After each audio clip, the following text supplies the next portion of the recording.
Ya.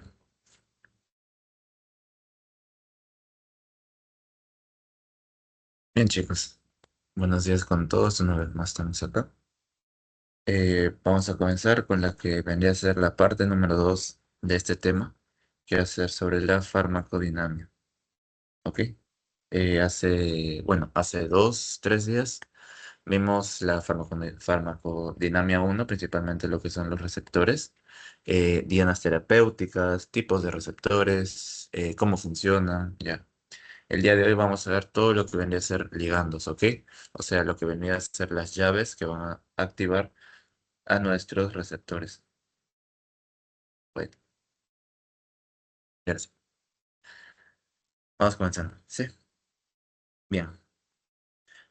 Vamos a comenzar primeramente hablando de la actividad intrínseca. ¿Ok? ¿Qué es la actividad intrínseca de un fármaco? En pocas palabras, la actividad intrínseca se va a entender como la respuesta biológica que puede producir un fármaco una vez que se está unido con un receptor.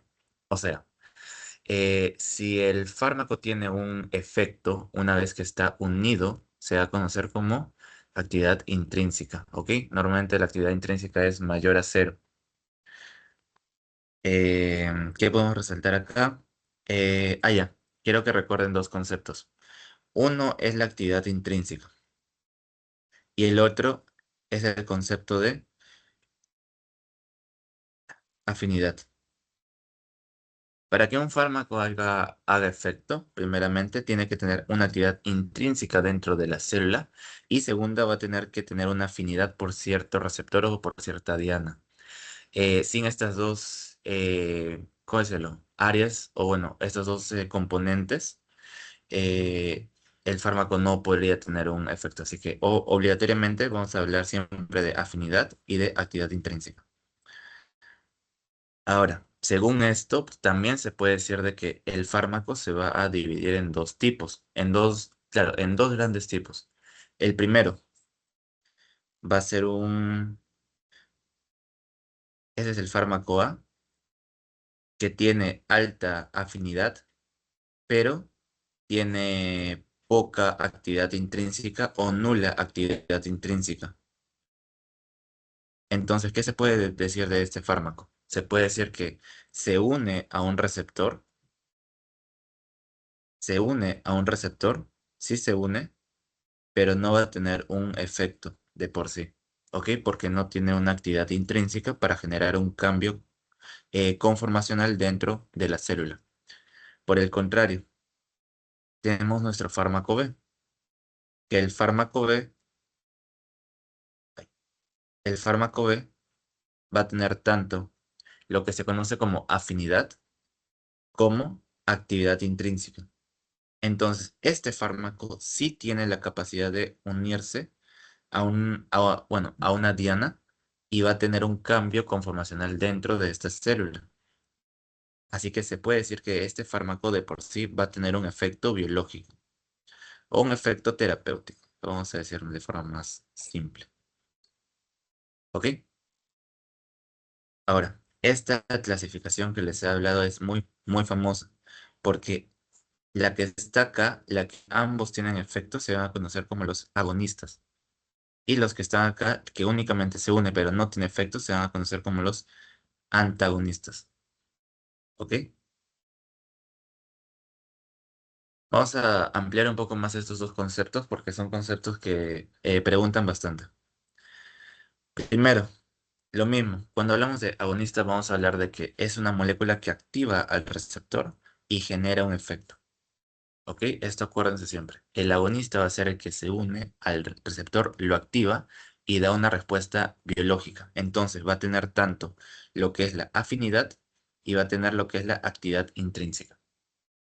¿Ok? Por otra parte, tenemos los antagonistas. Los antagonistas son aquellos que van a bloquear al receptor. O sea, se unen al receptor pero bloquean su efecto. ¿Por qué lo bloquean? Porque lo unen, o sea, se unen y no tienen ningún efecto, no tienen ninguna actividad intrínseca. ¿Ok? Así que los antagonistas se van a entender como que tienen afinidad por un receptor, pero no tienen actividad intrínseca. Y de por sí, si un antagonista, miren, un cuadro comparativo mejor. una imagen. Este es mi agonista y este es mi antagonista. Ese es el sitio de la acción. Si yo hago que el antagonista vaya a este sitio, va a bloquear la entrada del agonista. Si el agonista no llega a este sitio, no va a tener un efecto. Entonces se va a conocer al antagonista siempre como un bloqueador del receptor. Porque eh, una vez que se une el antagonista como tiene una actividad intrínseca de cero, no produce lo que va a hacer efectos. Únicamente se une. Se une y va a bloquear el paso del agonista, que por más que quiera entrar, no va a poder porque el sitio ya está ocupado. ¿Hasta aquí todo claro con agonismo y antagonismo? Ya, perfecto. Ahora vamos a hablar de tipos de agonistas, ¿ok?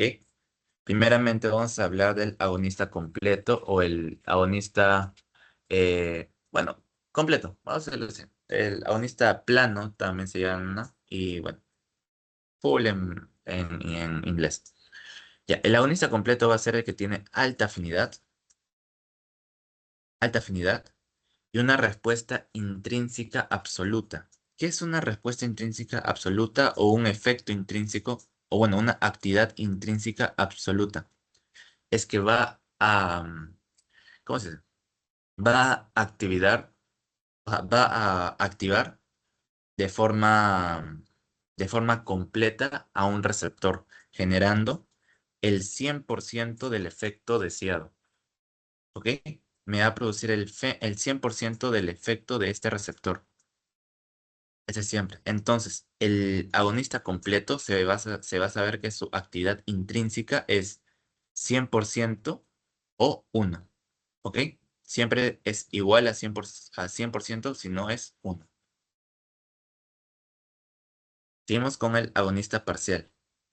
El agonista parcial, por su contraparte, es casi lo mismo que el completo, solo que el agonista parcial va a tener alta afinidad, pero la actividad intrínseca, que es el efecto que genera el fármaco, no va a llegar al 100%, sino que va a ser menor al 100%. Ay, me llamo.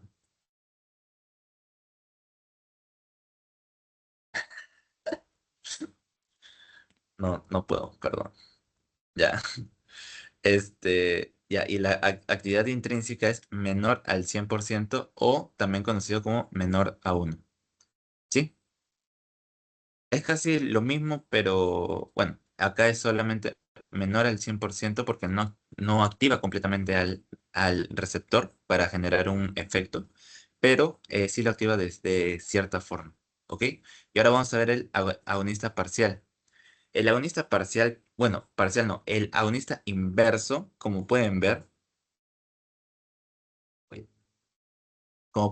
tiene un efecto basal casi nulo. Es más, tiene un efecto basal inverso. ¿Y esto por qué? Ustedes saben que las proteínas, las enzimas, funcionan normalmente, tienen una actividad normal propia. Pero ¿qué pasa? Cuando se les da un agonista inverso, normalmente estas enzimas, esta diana terapéutica dentro de mi molécula, se va a inactivar completamente. Va a entrar en un estado de inactivación total. En ese estado de inactivación total, tanto la proteína como la enzima no va a tener ningún solo efecto. ¿Ok? No va a tener lo que es su efecto basal fisiológico normal. No, no va a tener nada. No va a hacer nada. Y al no hacer nada, pues claro, el efecto directamente no es que quede nulo, porque esto es normal. O sea, esto es lo normal. Normalmente que una proteína, una enzima, trabaje por sí sola. ¿Ok? Pero cuando se da un agonista inverso, se va a inhibir completamente y va a hacer que el efecto ya no suceda o ya no esté casi presente. ¿Ok? Es por eso que el agonista inverso se va a conocer como el agonista que va a hacer que el efecto sea menor a cero. ¿Ok? No es igual a cero, es menor a cero. Un ejemplo fácil para que entiendan acá. Los receptores beta 1 del corazón, que los van a ver la próxima semana. Yo se los voy a ir spoileando, de cierta forma. El receptor beta 1 del corazón se encarga de la frecuencia cardíaca. ¿Ok? Sin el receptor beta 1 no podemos controlar la frecuencia. Entonces, normalmente no es que siempre esté activo. No, el beta 1 funciona fisiológicamente de una forma basal. Entonces, ¿qué pasa si nosotros damos un agonista inverso? Si damos un agonista inverso, el B1 ya no funciona. Si el B1 ya no funciona, vamos a tener el efecto de una disminución de la frecuencia cardíaca. ¿Ok? Porque ya no va a ser su efecto normal. Pero es principalmente porque lo inactivamos completamente. Ya. ¿Hasta acá alguna pregunta sobre agonistas? Dime, Alexia. Una pregunta, ¿el agonista inverso sería igual que antagonista? ¿Cuál es su diferencia? Ya. Eso lo iba a tocar cuando hablamos de antagonista, pero ¿saben? Nos saltamos. De cierta forma, cuando yo digo antagonista, vamos a hablar de que va a bloquear un receptor. ¿Ok? O sea, la respuesta intrínseca va a ser igual a cero. Y cuando yo hablo de agonista inverso, vamos a hablar que la respuesta intrínseca es menor a cero. ¿Cómo se es menor a cero? Ya. Menor a cero. Entonces, ejemplo práctico. Normalmente, una proteína, vamos a poner la proteína A.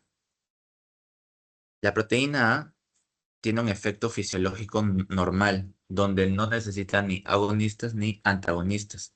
Entonces, ¿qué pasa si a la proteína A yo le doy un antagonista? Ese es mi antagonista. El antagonista, como yo he bien dicho, lo que hace es bloquear el efecto de otras moléculas. Por eso su actividad intrínseca únicamente se basa en entrar en contacto con la diana terapéutica. Lo que hace únicamente, lo vimos también acá, es que se une a este lugar y hace que otros agentes, como el agonista, no puedan entrar. Y hace que su efecto no sea potenciado. Entonces, cuando estos dos se unan, la proteína A va a seguir con su efecto basal, porque es el efecto fisiológico que éste tiene, ¿ok?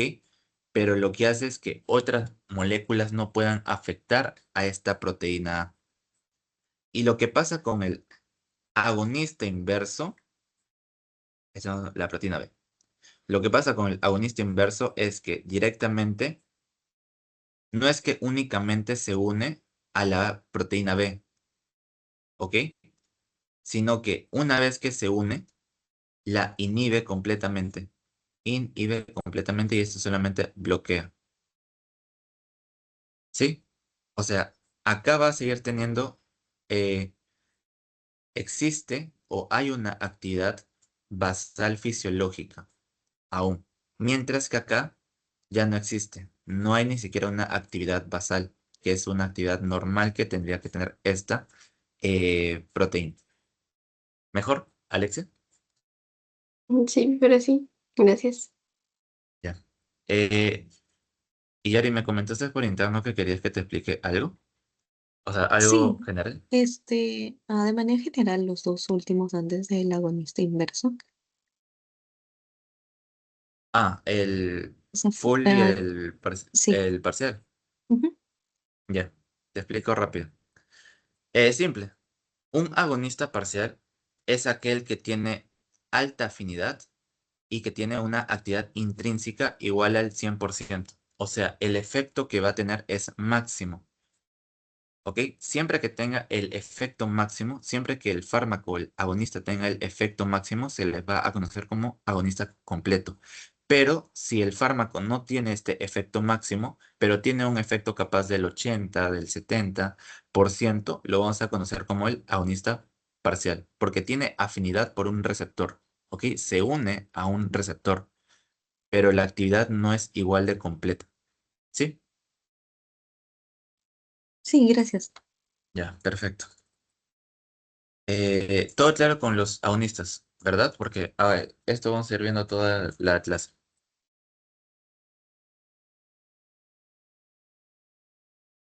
Bien, vamos viendo entonces.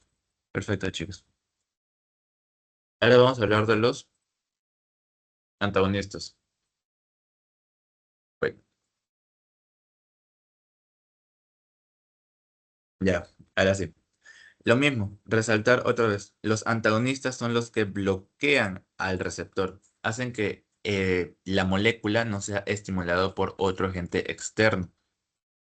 ¿Ok? Ese es el concepto de antagonistas, que tienen alta afinidad, pero que no tienen efecto intrínseco o no, o directamente no tienen la capacidad de hacer un efecto propio.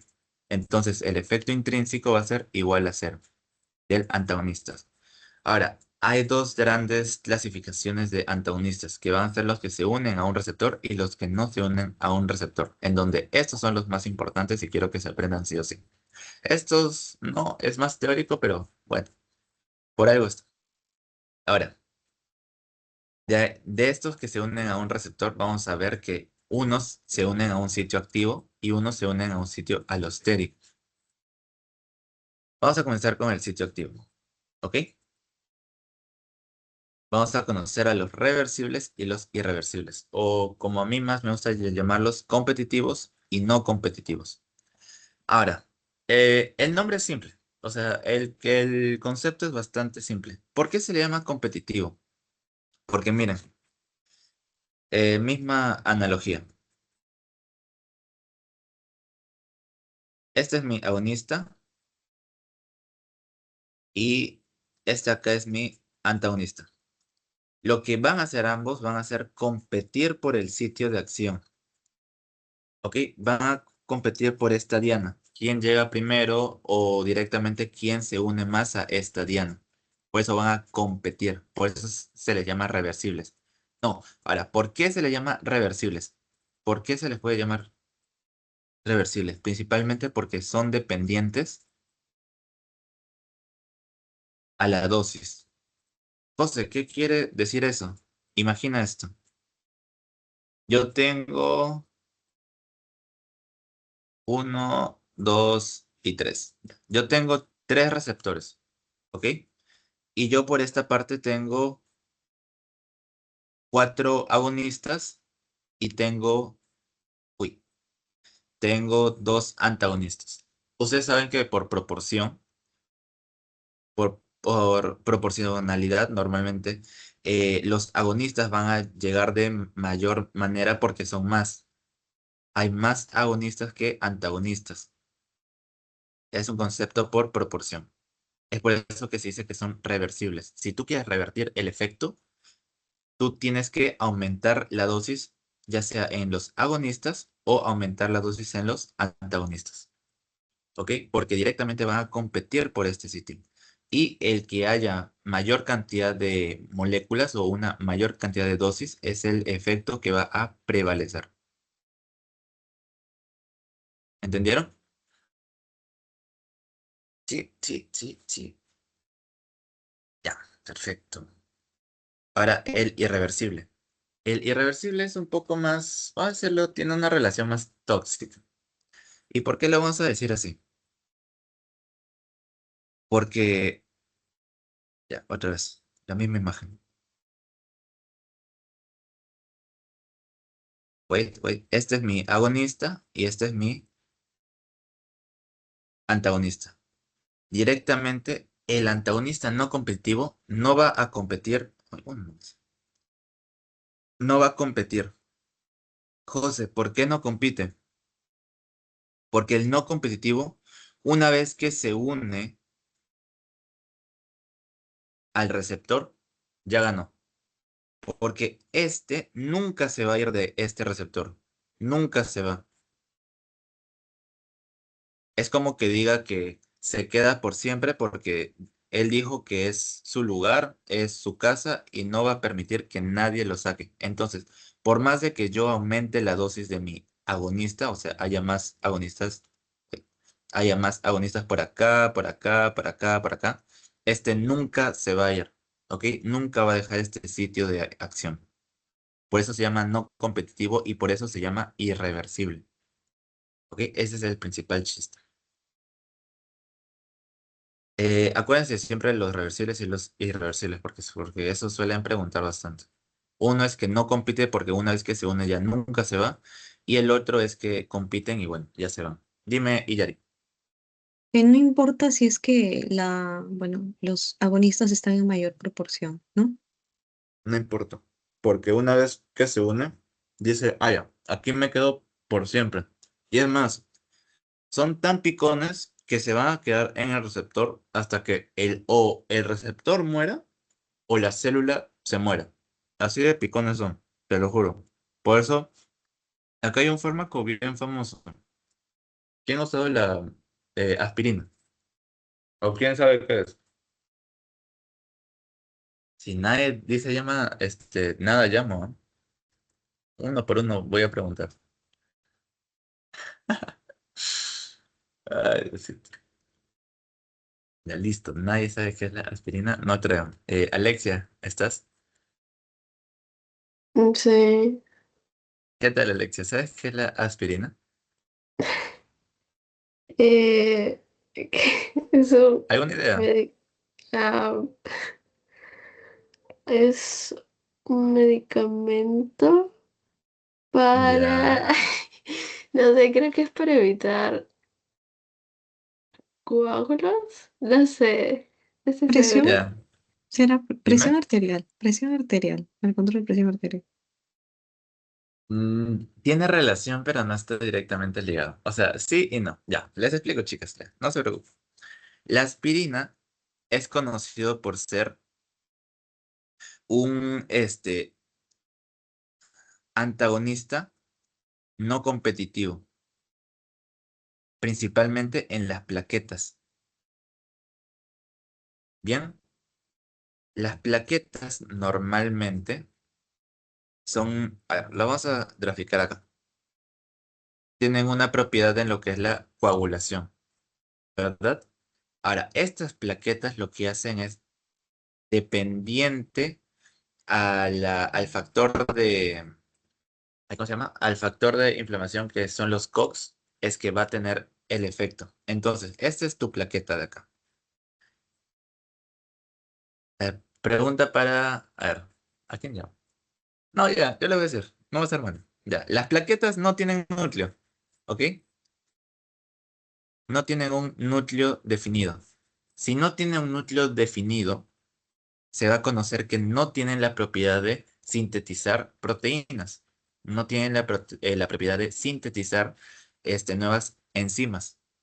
Entonces, las plaquetas, una vez que nacen, van a tener un cierto número de receptores. Vamos a decir en este caso 4. En este caso, ¿qué va a pasar? Las plaquetas para que se unan a su sitio de acción, que es la coagulación, ¿ok? Necesitan de una prostaglandina que viene de una enzima llamada COX, ¿ok? Si no existe esta COX, no va a haber este efecto. ¿Qué hace la aspirina? La aspirina lo que hace es se une a estos sitios de forma irreversible, ¿ok? Entonces, no va a permitir que en este caso la prostaglandina, que es mi agonista, se una a estos sitios, ¿ok? Y como la aspirina se une de forma no competitiva, de forma irreversible, la plaqueta no va a tener la propiedad de fabricar otras proteínas o otras enzimas para que funcionen como receptores. Entonces, por eso la aspirina lo que hace es que se une a la plaqueta y la plaqueta no pueda funcionar. ¿Y cuándo es que funciona la plaqueta otra vez? Hasta que la plaqueta se muera, ¿ok? La plaqueta se tiene que morir para que otra vez se fabrique otras en un periodo de 10 a 14 días y para que otra vez tu cuerpo tenga la propiedad de coagulación. Coagulación. Esa es la analogía, principalmente. Seguimos. ¿O hay dudas? ¿O seguimos? Seguimos, será porque se nos va a hacer tarde. Ya, seguimos. Ahora sí. Vamos a hablar de los antagonistas alostéricos, que es diferente. ¿Por qué es diferente de un sitio activo? Porque el alostérico va a ser principalmente un antagonista que va a modificar la forma del receptor de forma interna. ¿Por qué digo que modifica el receptor de forma interna? Bueno, ah, ya bueno, este es mi célula. Este es mi receptor. Este es un receptor y este es otro receptor. Ahora, estos son los agonistas. El agonista se une a este sitio, pero el antagonista alostérico ya no va a competir por el mismo sitio que estaba acá, como vimos antes, que era en un sitio activo. No, se va a unir a un sitio diferente, ¿ok? Y cuando se une a este sitio diferente, va a cambiar conformacionalmente la célula y va a cambiar tanto la composición como el efecto de la célula. Entonces, por más de que, digamos, por más de que digamos que el agonista llegue a su lugar de acción, si existe un antagonista alostérico, ya sabemos que el antagonista bloquea una señal, propiamente va a disminuir el efecto de este enlace, ¿ok? De esta unión de entre el fármaco y el receptor, ¿ok? Porque lo hace desde otro lugar. Por eso se conoce como alostérico. ¿Bien? Y por eso siempre se le dice que son no competitivos, porque ya no van a competir por un mismo sitio, como vimos antes, que competían por este sitio de acá, sino que se unen a otro lugar de la célula y van a tener un efecto. Normalmente lo que hacen es disminuyen el efecto del agonista que se ha unido. Sí. Y ya bueno, por último, vamos a ver los que son antagonistas que no se relacionan con un receptor o que directamente tienen una propiedad más específica o mediante propiedades físico-químicas. Primero y el más fácil, el antagonista fisiológico. Y lo voy a explicar con un ejemplo. Voy a llamar a Ana Vargas. Perdón, ¿estás, hija? Estoy. Buen día. ¿Qué, qué tal, Ana? ¿Cómo estás? ¿Sabes qué es el shock? Mm, mm, a ver, ¿cómo definirlo? Un ejemplo, lo que tú piensas. Lo primero, Ah, cuando pienso en el shock, lo primero que recuerdo es el shock anafiláctico. Por ¿el shock cuál? anafiláctico. Ya, ¿y de qué trata ese shock? Buen ejemplo.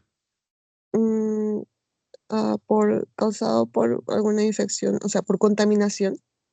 Ya, te contaminas y directamente, ¿cuál es la característica principal? ¿Qué se libera dentro de tu cuerpo para que digas que es a- anafiláctico? Mm, una reacción esto. Cuando hablamos de inflamación, vamos a hablar principalmente de prostaglandinas, ¿ok? Normalmente cuando te infectas o cuando te da algún tipo de inflamación, se va a activar una enzima llamada COX. Esta enzima llamada COX lo que me hace es aumentar mis moléculas inflamatorias, que en este caso va a ser las prostaglandinas. Y una de las funciones dentro de su mecanismo de acción de las prostaglandinas, lo que me hace es vasodilata. Vasodilata. Entonces, si vasodilata de forma general todo nuestro cuerpo, la sangre pues cae, pues normalmente cae y va a formar lo que son los famosos edemas.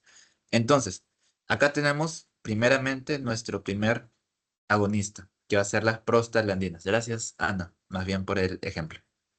Las prostaglandinas van a ser un agonista, ¿ok? Pero ahora, este agonista tiene un efecto malo, que es la vasodilatación que me puede llevar a un shock. El shock es igual a una hipoperfusión, y la hipoperfusión me puede llevar a la muerte, ¿ok? Porque hay órganos que no se perfunden, no hay sangre, capaz no llega la suficiente sangre al cerebro y te pones mal y bueno, ahí quedas. Entonces, tú lo que quieres es revertir este efecto de vasodilatación. ¿Qué se hace en este momento? Cuando tienes un shock anafiláctico, normalmente,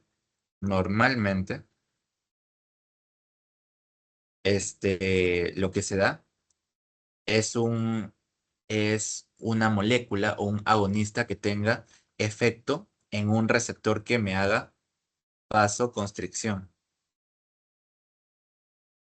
¿ok? Ese es el efecto que yo quiero. Para revertir esta vasodilatación, yo necesito un agonista que me haga el efecto de vasoconstricción, ¿ok? Es por eso que tienen, ¿cómo decirlo? Efectos inversos. Mientras este vaso dilata, este vaso constriñe. Y al haber un efecto, ¿cómo se dice? Diferente, se van a anular. Estos se anulan. Se anulan y revierten mi estado de shock, ¿ok? Es por eso que, por más de que ambos fármacos son agonistas, tienen un efecto de antagonista fisiológico, porque se anulan sus dos efectos, ¿ok? Y por otra parte tenemos nuestros antagonistas químicos, que el antagonista químico, ay, ¿dónde dibujo? Ya, esto es más teórico, ¿ya? El antagonista químico directamente va a combinar su acción química con la interacción de la molécula activada, ¿ok? Principalmente dentro de la célula, eh, inactivándola claro, de cierta forma. Entonces, digamos que este es mi agonista. El agonista está acá. Yo cuando hablo de un antagonista químico voy a hablar de otra molécula que se va a unir a mi agonista, va a interactuar con este y la suma de estos dos dentro de nuestro cuerpo me va a dar una anulación de efecto o lo neutraliza de cierta forma. Un ejemplo clásico podemos hablar de la heparina. La heparina lo que es un anticoagulante. Y la heparina es conocido como claro, como un agonista, heparina. Pero hay una propiedad química de la heparina. La heparina es un ácido. Yo como neutralizo un ácido de forma interna de mi cuerpo. Lo que hago es doy una molécula que tiene un pH mayor a esta. O sea, yo doy una base para que esta base se una a este ácido y el efecto se anule. ¿Ok? Para que anule esta molécula. ¿Cuál es la que se usa principalmente? La protamina. Protamina. Es por su efecto químico ácido-base. ¿Ok? ¿Hasta acá dudas, chicos? Tenemos media hora acá, únicamente en esta diapo, porque es la diapo que más importa. Si tienen dudas es ahorita. Dime, Iyari. Sí, con respecto a lo que es el antagonista fisiológico, o sea, solamente porque uno vasoconstruye y el otro vasodilata, o sea, tienen que ser efectos contrarios. Eh, Directamente, al ser contrario, es que su efecto se va a anular. Este, claro, o sea, es un efecto fisiológico, o sea, no es que interactúen ellos. Ellos no interactúan, lo que interactúan son sus efectos que ellos producen. Entonces, al no interactuar, lo único que depende que se les conozca como un antagonista fisiológico es la anulación de sus efectos por tener efectos contrarios. ¿Mejor? Ya, entonces en el químico tampoco, o sea, en eso también no interactúan. En el ¿También sus químico sí. efectos? En el químico sí. Ah, ya, ya, En el ya, listo. antagonista químico interactúan y las moléculas de por sí se inhiben unas a otras. ¿Sí? Sí, Ya, mejor. chicos. Seguimos. Ah, ya. Esa es la tabla que yo usaba cuando estudiaba. Yo me sacaba tablas de un libro. El que les dije la semana pasada. Ya, bueno, X. Acá es más que todo algo teórico, que quiero que se acuerden siempre. El completo, la actividad intrínseca es uno, o sea que es la actividad máxima. Parcial es mayor a cero, pero menor a uno. Y el inverso directamente es menor a cero. ¿Ok? Por eso se conoce como un efecto negativo. Competitivo. El competitivo, lo mismo. La interacción que va a tener directamente va a ser igual al sitio activo. Y no lo activa, ¿ok? O sea, se une al sitio activo, pero no lo activa. Por eso se conoce con los antagonistas. Normalmente lo que hacen es bloquear. Bloquean una diana terapéutica. Una diana. El no competitivo directamente modifica de forma irreversible, ¿ok? La función de un receptor y nunca se van. O sea, una vez que se unen, nunca salen de estos. Y por otra parte, el alostérico es que se unen a un sitio alostérico y no compiten directamente. Lo que hacen es cambian la conformación del receptor de forma interna, haciendo que la molécula, o bueno, que si un agonista se una, tenga un efecto menor al que se desea, propiamente dicho. Esto es más técnico, o sea, acá es todo lo que vimos antes, pero de forma más técnica. ¿Qué más resaltamos acá? No, creo que es todo, porque esto estabiliza. Sí, todo.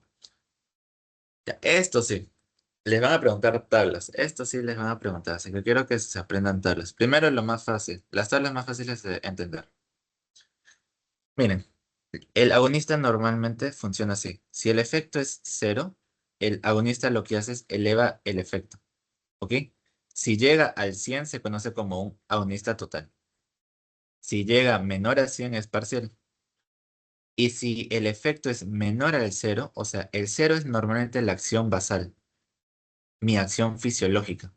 Si es menor a la acción fisiológica, se le va a conocer como un agonista inverso. ¿Ok? Que está acá. Mientras que el antagonista únicamente lo que hace es bloquea a la diana. Bloquea a la diana terapéutica. Por eso el efecto no supera el cero. Así que los antagonistas se van a conocer que es igual a cero. ¿Sí? Siempre. Lo mismo está por acá, solo que en inglés. El full, parcial, el inactivo, que el inactivo es el antagonista. Y acá está el inverso. ¿Ok? Acá es lo mismo, solo que miren. Acá sí se puede ver que llega a un 100% el agonista completo. El parcial no llega al 100, pero está dentro del rango de 0 al 100. O sea, está dentro del rango. Y el agonista inverso que es debajo del rango. Esto debería ser cero, ¿no? Para que digas que este es un agonista inverso. ¿Ok? Por eso se dice que el cero, o bueno, que el agonista inverso produce una respuesta por debajo de la respuesta basal, una respuesta fisiológica normal de la misma célula. Esta tabla, este correo es el que quiero que vean y quiero que entiendan bien. La, la línea roja va a ser, a ver, este es mi agonista, ¿ok? Agonista completo, agonista parcial. No, este no va a ser mi agonista parcial. Este va a ser mi antagonista, ¿ya? Para que lo entienda mejor. Antagonista competitivo. Este es mi antagonista competitivo. Este es el receptor. Ese es el receptor. Esos dos son receptores, uno cada uno. ¿Ok? La línea roja lo vamos a ver como si fuera el agonista.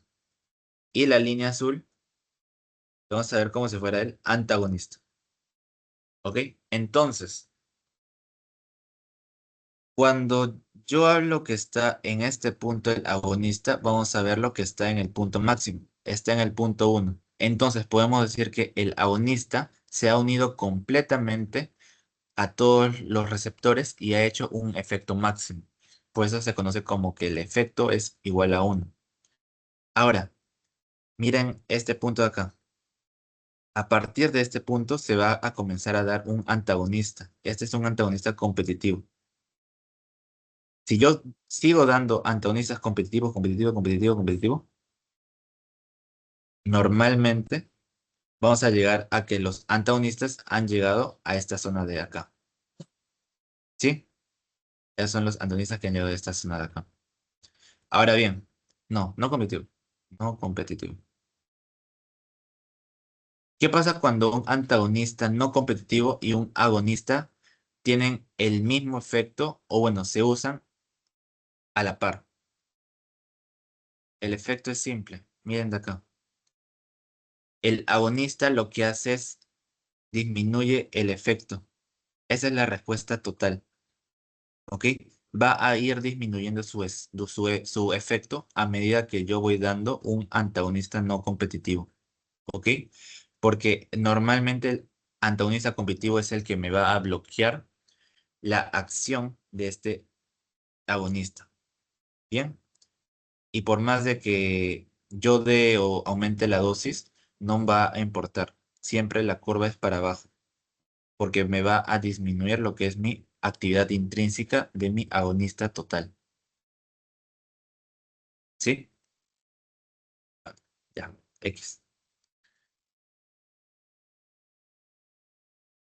Seguimos. Ya, esta parte sí es interesante. Acá vamos a recordar algunos términos. ¿Ok? Lo que vimos la semana, no, la semana hace 2 días. Vamos a recordar lo que es afinidad, algo específico y la actividad intrínseca que lo acabamos de ver. La afinidad, lo que ya hemos visto, es la capacidad del fármaco para unirse a un receptor. ¿Ok? ¿Qué tan fuerte se une? Que sea específico significa que el fármaco va a distinguir entre unirse preferentemente a un receptor.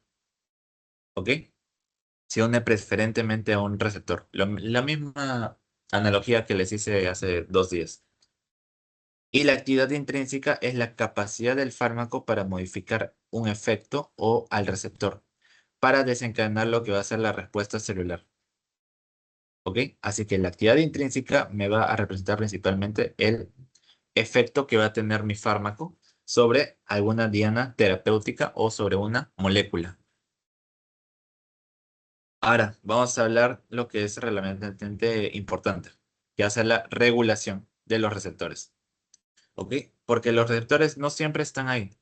También tienen una forma fisiológica de estar y no estar, de ser y no ser, de alguna forma decirlo.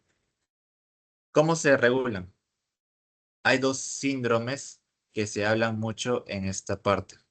Primero, el síndrome de desensibilización. Su propio nombre lo dice, ¿ok? Cuando hablamos de un síndrome de desensibilización, vamos a hablar de una pérdida progresiva del efecto de un receptor cuando está unido a un ligando, ¿ok? Digámoslo así. Si en el día 1 tú tomas un fármaco y este fármaco me hace un efecto de 5, si tú sigues tomando el mismo fármaco de forma crónica o de forma prolongada, en el día 300 tu cuerpo va a pasar por un proceso de desensibilización. Entonces, el efecto que era 5 al día 300 ya no va a ser 5, sino va a ser capaz un 2. Entonces, es en este punto donde no va a cubrir mis necesidades terapéuticas. Porque, por ejemplo, yo necesito un efecto mínimo de 3 para que yo pueda tener una vida tranquila. Pero si mi efecto pasa de 5 que era suficiente, a ser 2, 2 ya no llega al 3 pues. Entonces, acá hay dos opciones. O aumentas la cantidad de fármaco o cambias el fármaco. Aumentas a una mayor cantidad de dosis o cambias a un fármaco capaz un poco más potente o capaz con otro mecanismo de acción para que tenga efecto en otro nivel de forma simple. ¿Sí? El proceso de desensibilización tiene dos subtipos, que es la taquifilaxia y la tolerancia. De forma simple, la taquifilaxia es el periodo de desensibilización de forma rápida, ¿ok? Principalmente en un periodo muy corto. Principalmente horas o días, ¿ok? O sea, un receptor se desensibiliza en un periodo muy corto, ¿ok? En un periodo rápido. Por otra parte, tenemos la tolerancia, que la tolerancia sí es un periodo más largo. Es una disminución gradual crónica del efecto. Y esto sí va a ser semanas a meses. Es por eso que se conoce como un proceso lento. Ahora, ¿cuál es el mecanismo de desensibilización de una célula o de una molécula? Hay varios en general. El mecanismo por el cual ocurre. Puede ser desde una fosforilación. Fosforilación. Puede ser capaz, no sé, un cambio conformacional dentro de la célula, un cambio dentro de la célula, o sea, intracelular. O también puede ser por un fenómeno de internalización.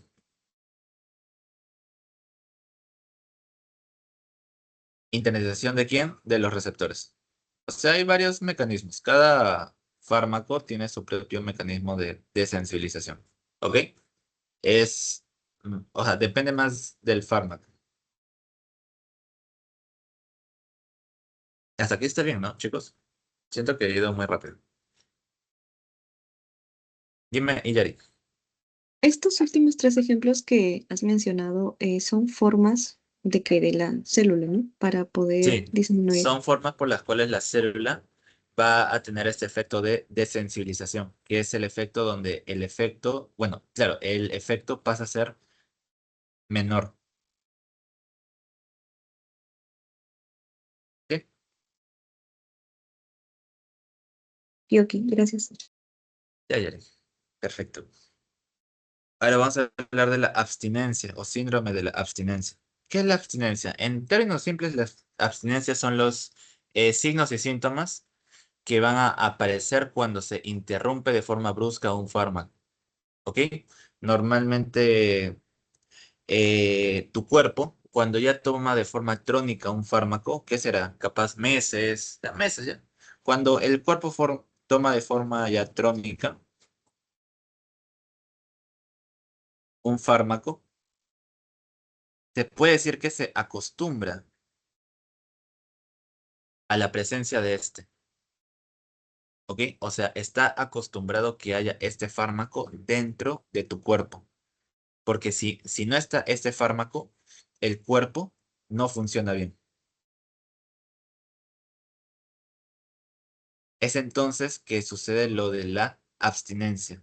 Cuando yo digo un día, pucha, me levanto y no quiero tomar mi eh, medicación capaz, y el cuerpo está acostumbrado a esta medicación, el cuerpo va a entrar en un síndrome de abstinencia, porque está acostumbrado que esté este fármaco presente. ¿Ok? Normalmente los síntomas que te dan son variados. Cefaleas, dolores, sudoración, náuseas, ansiedad. Es un proceso bien complicado porque hay ciertas personas que desarrollan un tipo de dependencia a fármacos. Lo mismo que pasa con las drogas. Los fármacos son igual. La dependencia es mala y directamente la solución no es dejarlo de golpe, sino ir dejando poco a poco, poco a poco, poco a poco. ¿Sí? Es más, les voy a poner un ejemplo práctico para estos dos conceptos. Y para eso voy a necesitar un voluntario. ¿Quién quiere ser el voluntario? Va a hacer un caso clínico. Si nadie levanta la mano, llamo.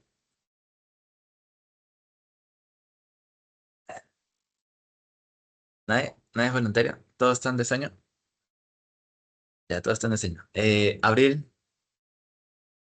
Chagua, ¿estás, hija?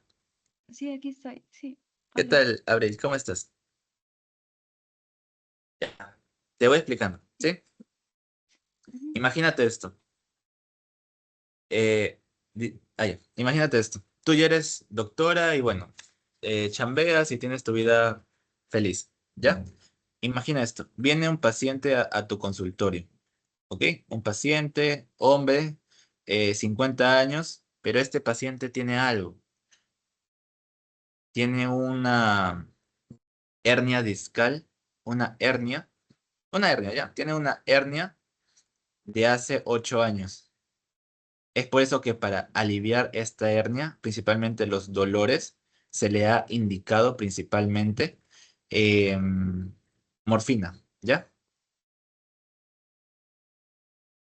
Ahora, este paciente llega a tu consultorio porque dice presentar dolores.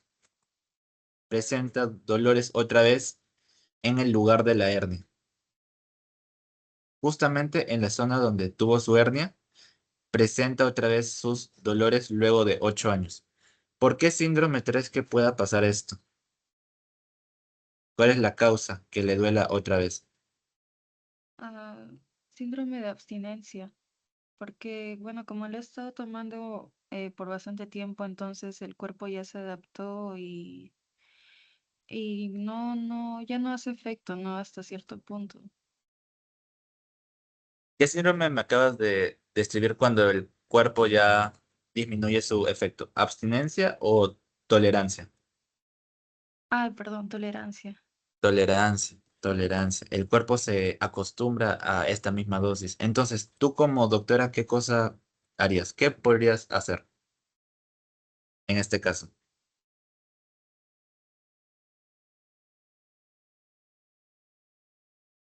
Ideas, tírate una idea, lo que sea.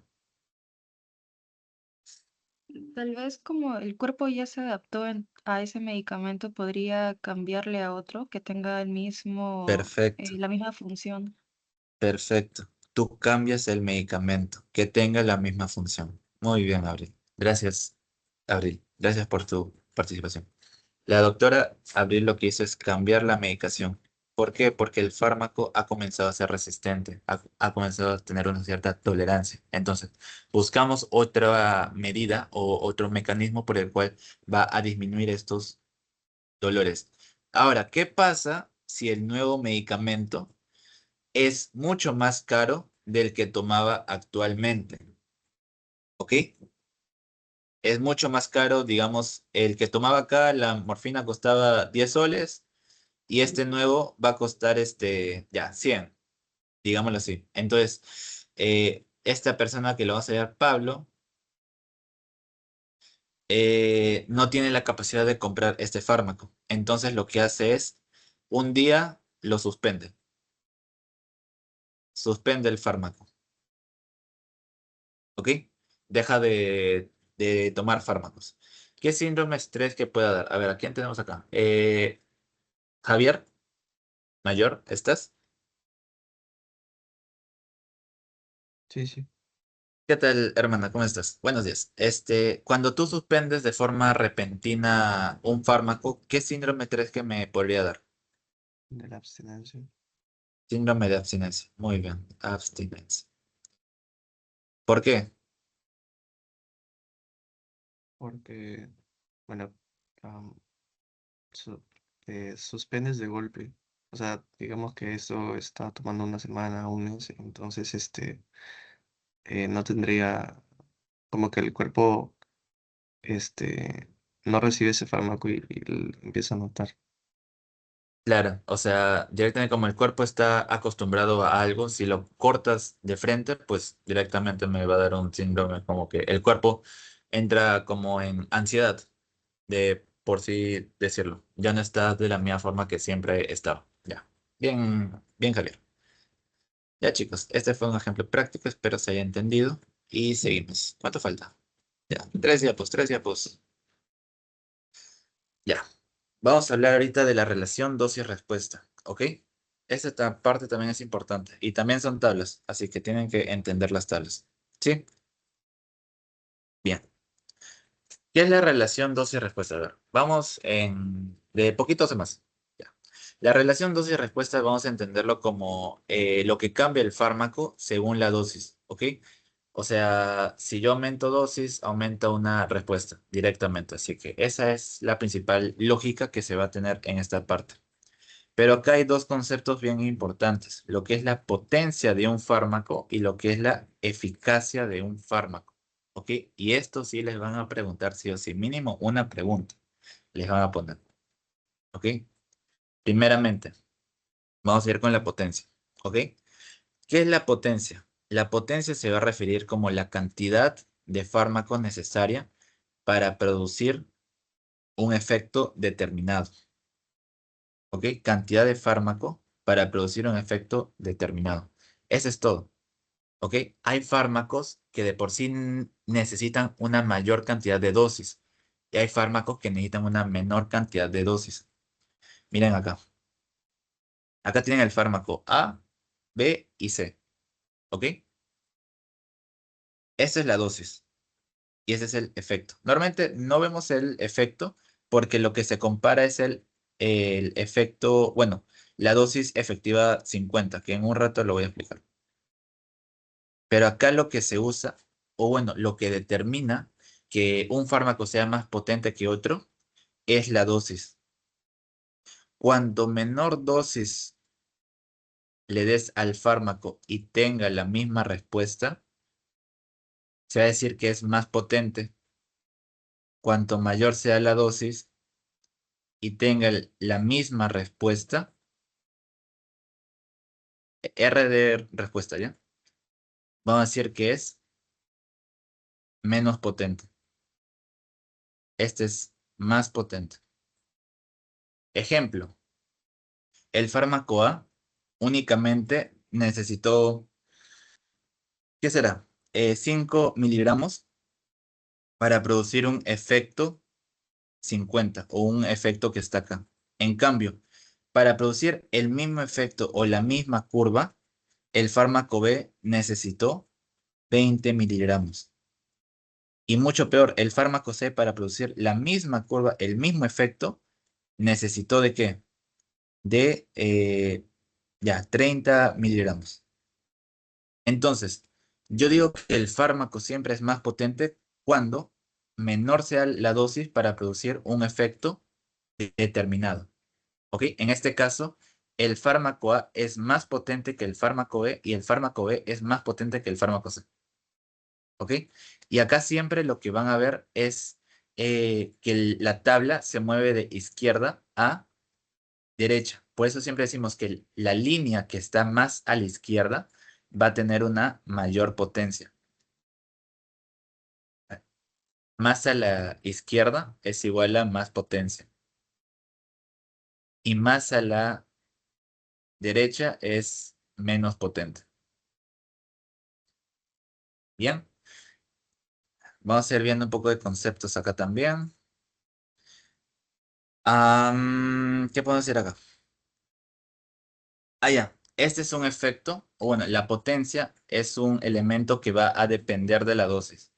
¿Ok? Depende de la dosis que des. Claro, porque acá con lo que jugamos es con las dosis.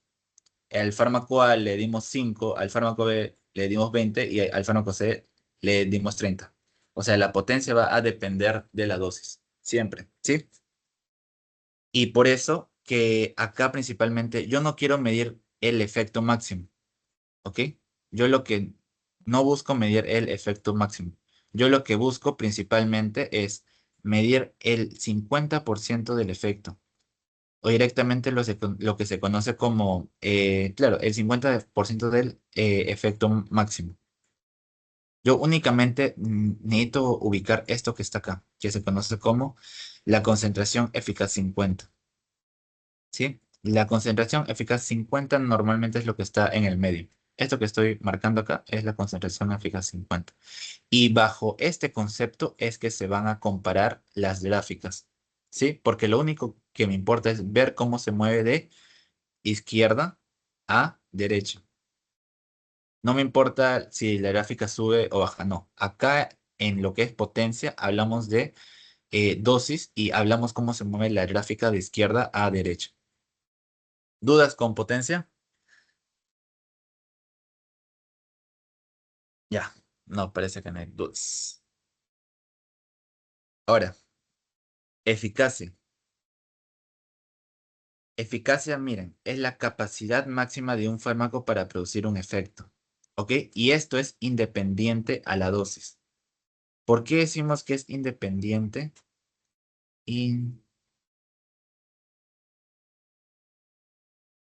Independiente a la dosis. Porque acá no me importa la dosis. Acá lo que quiero saber es qué fármaco puede llegar al 100% del efecto. No me importa la cantidad de fármaco que yo dé. No, lo que a mí me importa es esto de acá. ¿Qué tan lejos puede llegar un fármaco? Es por eso que acá vamos a ver de que la tabla, wait, ya, acá vamos a ver de que la tabla, bueno, la gráfica sube o baja. Y esta tabla es más fácil de comprender, porque propiamente dicho, el fármaco A que llega a un efecto del 100%, vamos a hablar de que es más eficaz. Y el fármaco B que llega a un efecto del 50% es menos, pues. A es más eficaz que B y B es más eficaz que C. Y esto siempre es independiente a la dosis. ¿Cuál es el parámetro que vamos a usar en este caso? En este caso queremos ver lo que siempre es la eficacia máxima. ¿Ok? La eficacia máxima. Porque yo lo que quiero comparar es el máximo efecto que puede tener mi fármaco independiente de una dosis. Independiente de una dosis. El efecto máximo. ¿Hasta acá dudas, chicos, de potencia y eficacia? Vamos a comparar ahorita. Hay tablas que comparan potencia y eficacia. Ahorita vamos a seguir con esto, pero antes quiero tocar algo más teórico, que no es tan relevante, pero capaz le pregunto. Y por si acaso lo puse aquí. ¿Cómo se miden los efectos farmacológicos dentro de una comunidad o dentro de una población directamente? Hay dos formas, ¿ok? Hay dos formas de medir potencia y eficacia dentro de una población. La primera, la gradual. ¿Qué me quiere decir la respuesta gradual? Que mide principalmente el grado de cambio de un efecto. ¿En quién? Ay, en una persona, en una sola persona. ¿Ok? Vamos a ver qué cambios tiene según la intensidad del efecto. ¿Ok? Es por eso que mi eje, ya ustedes saben cuál es este eje. Normalmente el eje X me va a hablar de la dosis y mi eje Y me va a hablar principalmente del porcentaje de efecto, en este caso 1 o 5. Pero cuando hablamos de una respuesta gradual, vamos a hablar de un tipo de tabla. ¿Qué tipo de tabla se usa cuando hablamos de una respuesta gradual en una sola persona? Hablamos de una tabla o una curva dosis-respuesta cuantal. ¿Ok? Cuantal. Ya, esto es en una persona. ¿Ok? Porque va a comparar según la dosis cuál es el efecto que puede tener. Ya. En cambio, acá tenemos, bueno, esta es la cuantal. No, esa es la, no, güey. Esta es la curva continua, perdón. Continua, no la cuantal. Esa es la continua, por eso es continuación. Ya, ahora sí, la curva continua, perdón, corrección, la curva continua es la que va a medir a una sola persona según su dosis y según la respuesta que va a tener esta. ¿Ok? En cambio, la respuesta cuantal, ¿qué va a medir? La respuesta cuantal lo que mide es una población. No mide una persona, sino mide una población completa. Entonces, lo que va a medir principalmente es la presencia o la ausencia de un efecto. ¿Ok? Me va a permitir conocer a cuántos individuos de la comunidad o de la población me va a presentar el efecto que yo quiero. Y es por eso que para esta curva se usa una gráfica, ahora sí, una gráfica cuantal. O una gráfica sigmoidea, también se llama sigmoidea. ¿Por qué sigmoidea? Porque es una S. ¿Eh? Si ven acá es una S. Ya, fin. Acá el eje X es la dosis.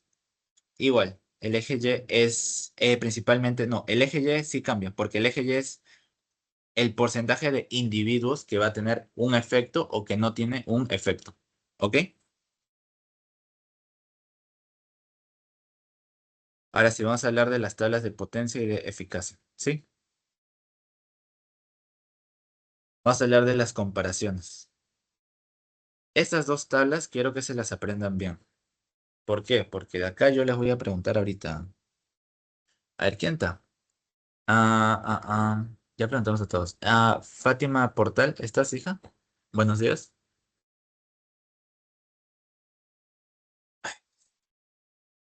Ay, Diosito. No, no. Ya. Y Yari, ¿estás? Y Yari sí, sí está atrás. Sí, O sea, fue por su desayuno. ¿Cómo es? no, no, sí estoy. Ya, ¿qué tal, Yari? Hola, otra vez. Ya, cuéntame. Te dan esta tabla en tu examen. Ya, te dan el fármaco A, el fármaco B y el fármaco C. Si te dicen, ¿cuál es el fármaco más potente? Sería el fármaco A. Está como una, bueno, no sé si es una curva, más pegada al lado izquierdo.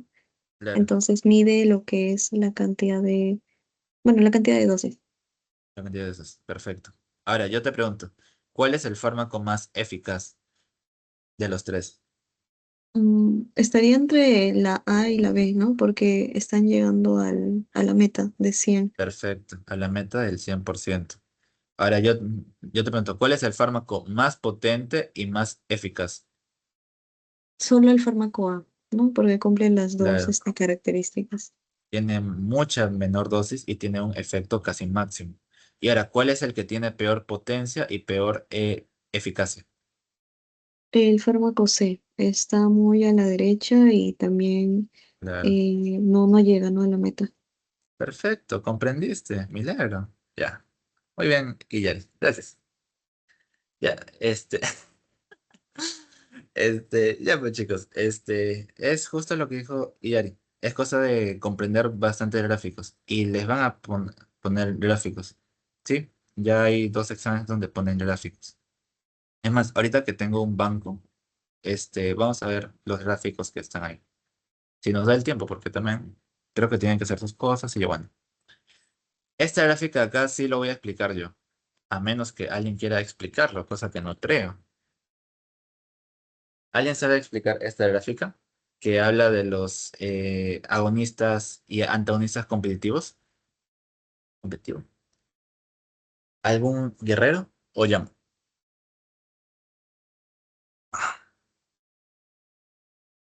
Ya, por esta vez no voy a llamar y lo voy a explicar. Ya. La curva roja lo van a entender como el fármaco solo.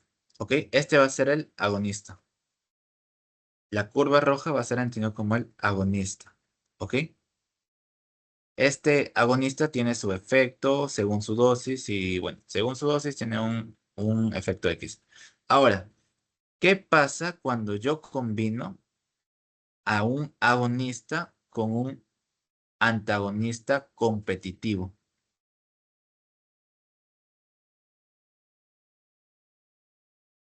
¿Qué es lo que pasaría? A ver, voy a llamar a alguien. Alexia, ¿estás? Buenos días, hija. Buenos días. ¿Qué tal, Alexia? ¿Recuerdas la definición de un antagonista competitivo? Sí, antagonista, cuando era competitivo era porque, o sea, si no me equivoco era lo de enzimas, ¿verdad? No, ¿O no? es el que compite por un sitio. Ya sí, o sea, si no me equivoco era lo de que competía con los agonistas y bueno, el que había mayor cantidad es el que prevalecía. Entonces, mira esta gráfica. En este caso, la curva, ¿qué hizo? ¿Por qué crees que se movió a la derecha con la presencia de un antagonista competitivo? ¿Alguna idea? Sé que si se mueve a la derecha significa menor potencia, o sea que si no me equivoco la potencia también era, o sea, La cantidad mínima que para que pueda tener un efecto. Entonces, si se está moviendo al lado derecho, significa que, o sea, estaría perdiendo contra el otro.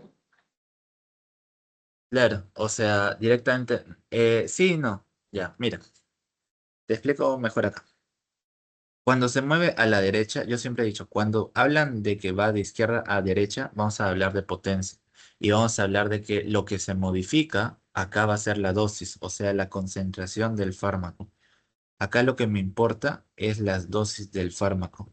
Si de por sí el antagonista competitivo, digamos, hay dos antagonistas y en este punto hay en este fármaco también hay dos. Yo lo que quiero para que prevalezca mi efecto agonista, yo lo que hago es aumentar la dosis. Si yo aumento la dosis, lo mismo que tú has dicho, yo pierdo lo que es la potencia, pero mi actividad intrínseca, mi efecto máximo, no se modifica. ¿Ok? Siempre sigue siendo, ya, en este caso vamos a hacerlo al 100%. El efecto máximo siempre es 100%. Lo único que me va a ver afectado va a ser la dosis que yo le tenga que dar, ¿ok? Porque ambos van a competir por el sitio de acción. Ahora, ¿qué pasa cuando yo uso un agonista más un antagonista no competitivo? En este caso, el no competitivo ya no compite por el sitio de acción, ¿ok? O sea, una vez que se une, este ya no se va nunca. Entonces, al ya no irse nunca, lo único que afecta en esta parte es que el fármaco ya no va a tener el mismo efecto, eficaz como tenía antes. Así que vamos a hablar de que va a disminuir su rango de eficacia, capaz acá un 70%, pues, un aprox. Así que al tener el 70% de eficacia, lo que vamos a hablar de este que me va a disminuir la eficacia. En resumen, el antagonista no competitivo lo que me afecta es la eficacia, ¿ok? Y el antagonista competitivo, el que compite por el sitio, lo que me afecta es la potencia. ¿Bien, chicos? Ya. Espero haya quedado claro. Vamos a terminar viendo un poco de parámetros. Siempre al final de la clase, bueno, de su clase de TEO que van a tener, van a hablar de definiciones, principalmente, porque van a haber bastantes definiciones que capaz no comprendan y acá los van a intentar explicar un poco mejor. En este caso lo vamos a hacer simple, ¿ok? Vamos a ir una por una. Ay, ya me cansé.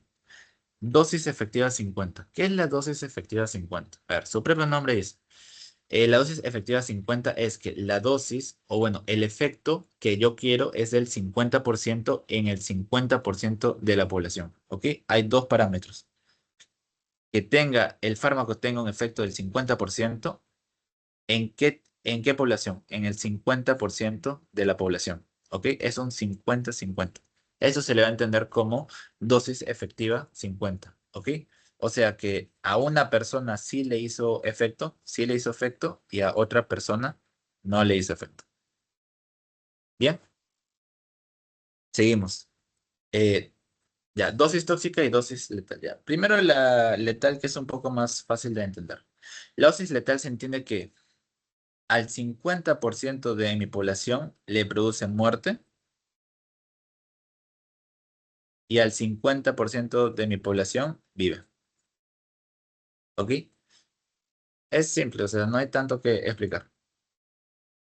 Y la dosis tóxica, quiero que lo entiendan principalmente que el 50% le produce un efecto tóxico o un efecto adverso y al 50% no le pasa nada. No pasa nada. José, ¿cuál es la diferencia entre dosis tóxica y dosis letal? La dosis letal por parámetros o por bioética eh, no se puede calcular sobre personas, pues, porque en este caso pones en riesgo a la persona de una muerte fulminante. Entonces, la dosis letal normalmente se suele calcular sobre animales. Mientras que la dosis tóxica, esta sí se puede calcular sobre humanos, porque no los mata, únicamente tienes un efecto no deseado. ¿Ok? Claro, en el 50% de la población. Seguimos. Ya. Vida media. ¿Qué es la vida media? Este es interesante. El concepto de vida media es interesante, porque se va a entender como el tiempo necesario para que la concentración plasmática de un fármaco disminuya al 50%. Ejemplo. Ay, wait. Uy, no. Espera. ¿Cómo quito esto? Ya,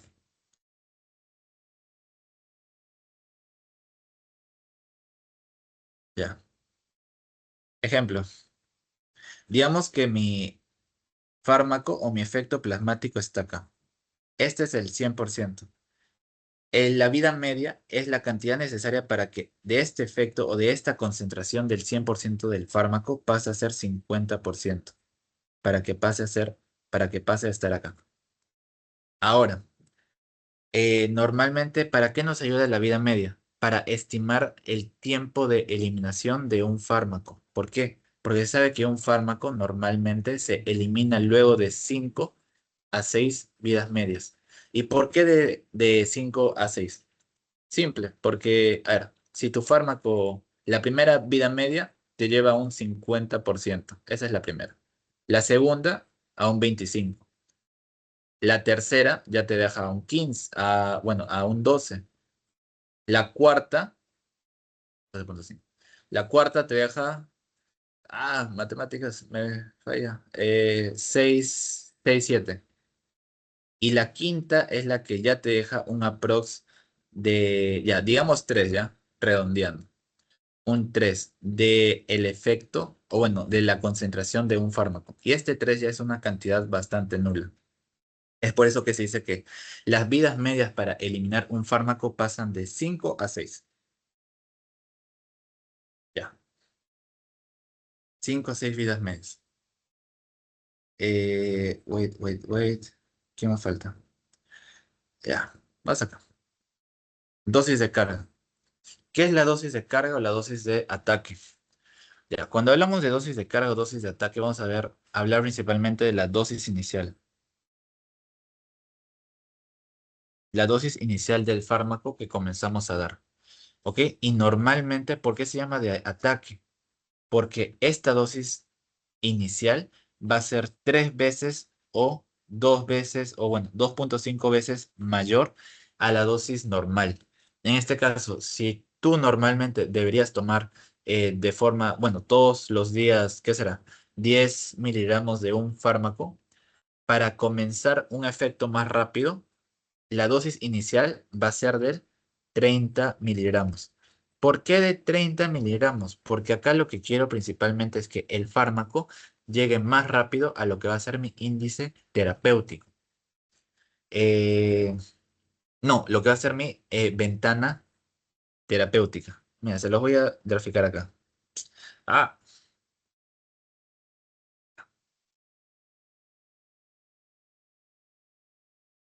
no, wait,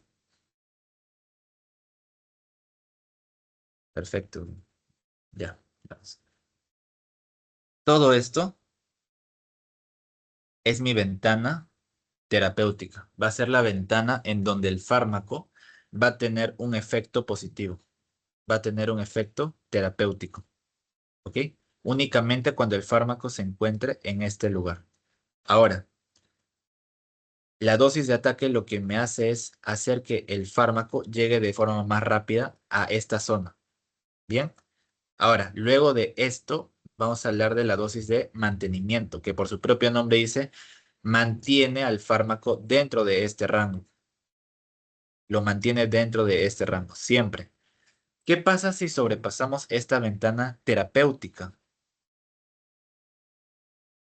Todo esto es conocido como los efectos adversos. Si tú pasas este límite que está acá, vas a llegar a lo que se conoce como el efecto adverso. Y si tú no llegas a la ventana terapéutica que está acá, esto va a ser un efecto ineficaz o directamente no hay efecto.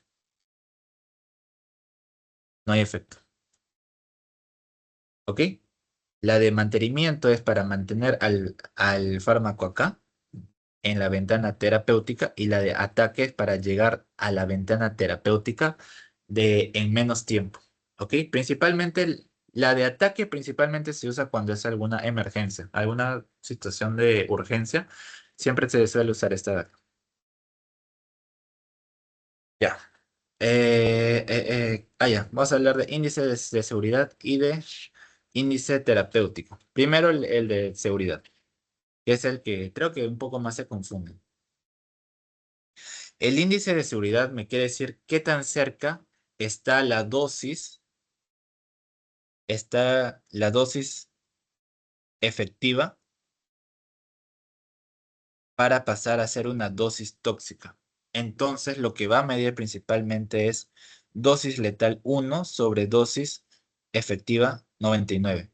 Entonces, me va a unir principalmente o me va a ayudar a conocer el punto donde el fármaco pasa de ser efectivo a ser un fármaco tóxico o tener un efecto tóxico. Entonces, el índice de seguridad principalmente me ayuda a averiguar esta línea de acá. ¿Ok?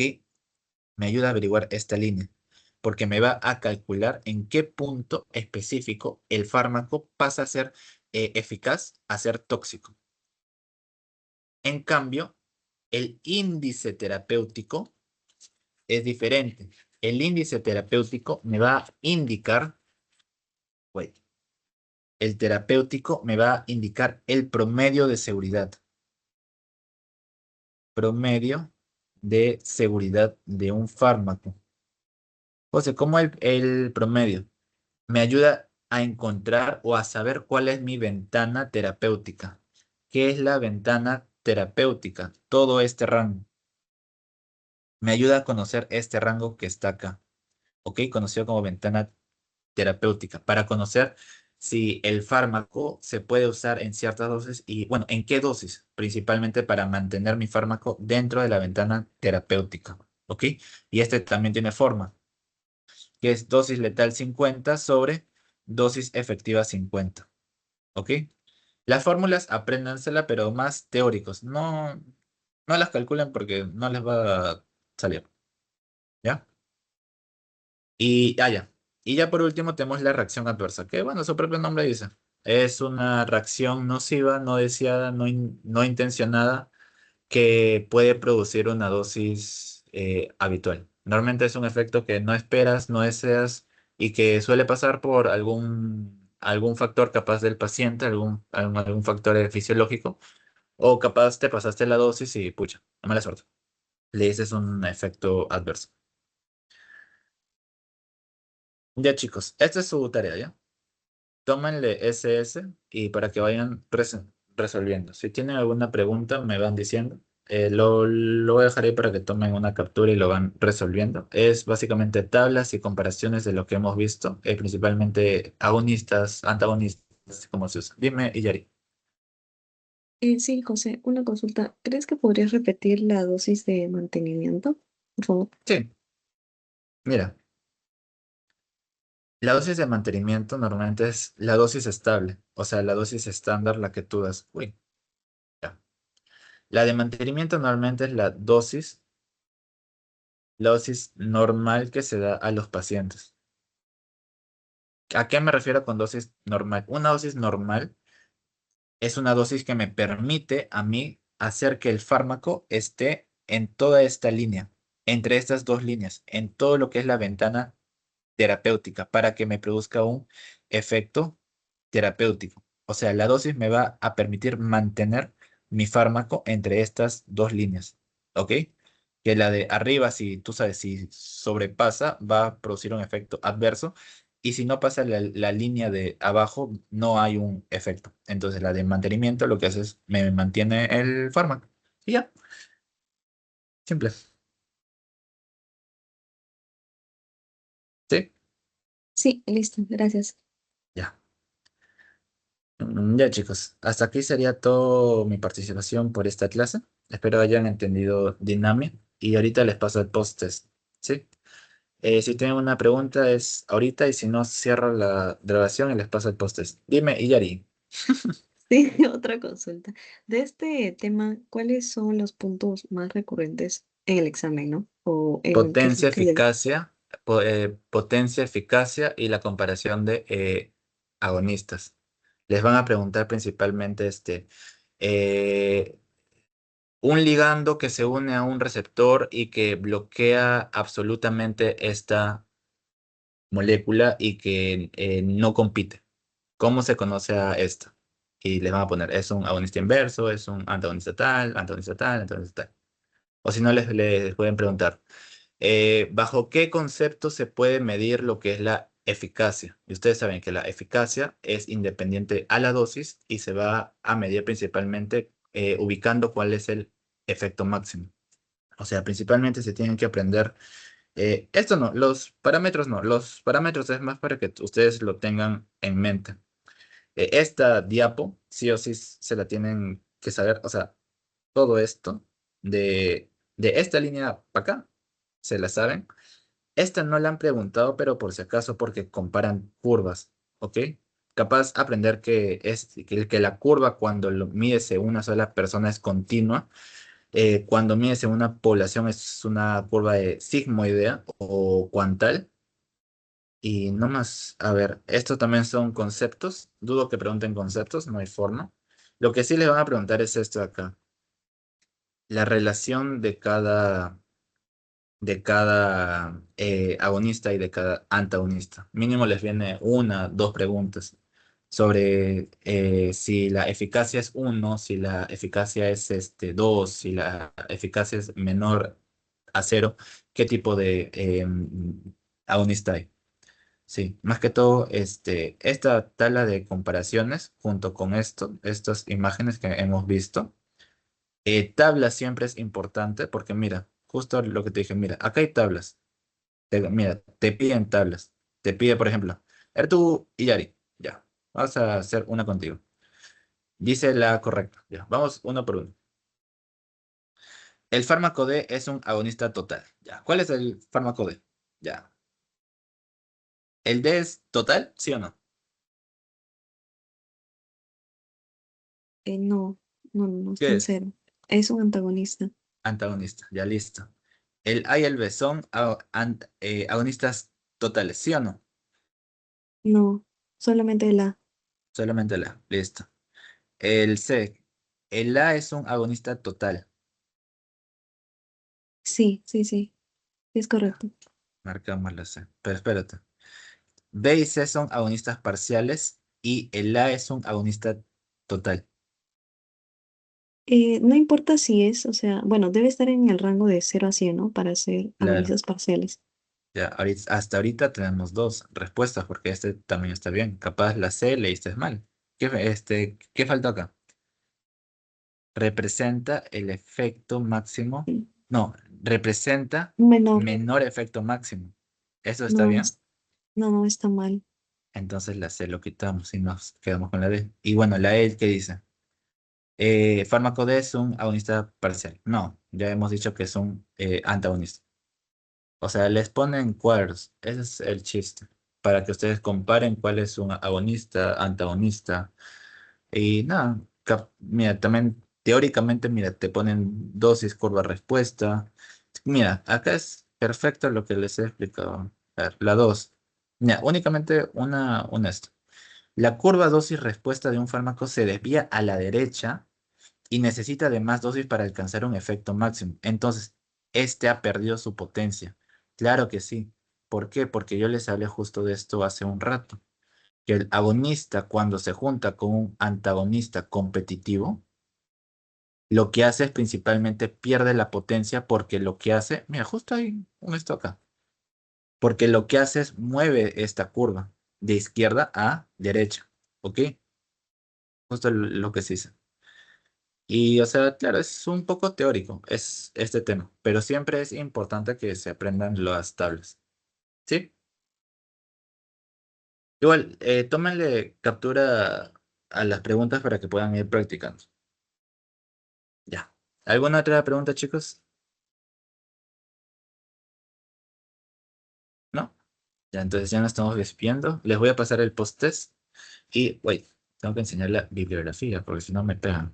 Ya. Ahora sí, chicos, voy a cerrar la grabación y fue un gusto tenerlos acá.